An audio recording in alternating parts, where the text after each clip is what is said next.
গতকাল ১৪ই আগস্ট রাত্রি ১৫:১২টার সময় আমরা দুজনে রেডি হয়ে বেরিয়ে পড়লাম টেক্সটাইল কলেজ মোড়ে যাওয়ার জন্য। রাতের অন্ধকারে যেতে যেতে মনে হলো আর কিছুক্ষণ সময় পরে ১৫ই আগস্ট, মানে আমাদের স্বাধীনতা দিবস। বাড়ি থেকে বেরিয়ে প্রথমে মনে হলো আমরা মনে হয় দেরি করে ফেলেছি, কিন্তু রাস্তায় বেরিয়ে আমাদের ধারণাটা ভুল বলে প্রমাণিত হলো, কারণ এখনো লোকজনকে যেতে দেখলাম টেক্সটাইল কলেজ মোড়ের দিকে।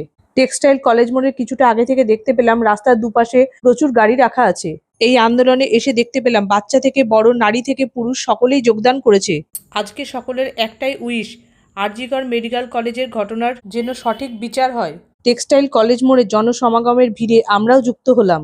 শুনতে পেলাম জনগণের গর্জন, সকলের মুখে একই কথা।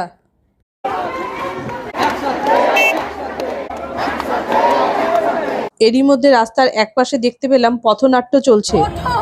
জাগো নারী, হাঁটো এই মৃত্যু উপত্যকায়, সৃষ্টি হোক সেই শক্তি। ওঠো জাগো, ওঠো জাগো, we want justice, we want justice, শাস্তি চাই, শাস্তি চাই। কিছুক্ষণ পর টেক্সটাইল কলেজ মোড়ের রাস্তা থেকে বেরিয়ে আমরা এগোলাম কালেক্টরি মোড়ের দিকে যাওয়ার জন্য। লালদিঘি রাস্তা ধরে যাওয়ার সময় দেখতে পেলাম বহরমপুর পৌরসভা আর পিসি চন্দ্রর কাছে খোঁড়াখুড়ির কাজ চলছে। যেখান দিয়ে যাচ্ছি সেখান দিয়ে কেবল গাড়ির ঢল, লোকের ঢল। পুরো পেট্রোল পাম্প গাড়িতে ভর্তি। কিছুক্ষণের মধ্যে আমরা স্কোয়ারের আরেক প্রান্তে পৌঁছে গেলাম। এখানেও দেখতে পেলাম জনসমাগমের ভিড়, সঙ্গে পুলিশ প্রশাসনকে। আন্দোলনের প্রভাব দেখতে পেলাম সর্বত্রই।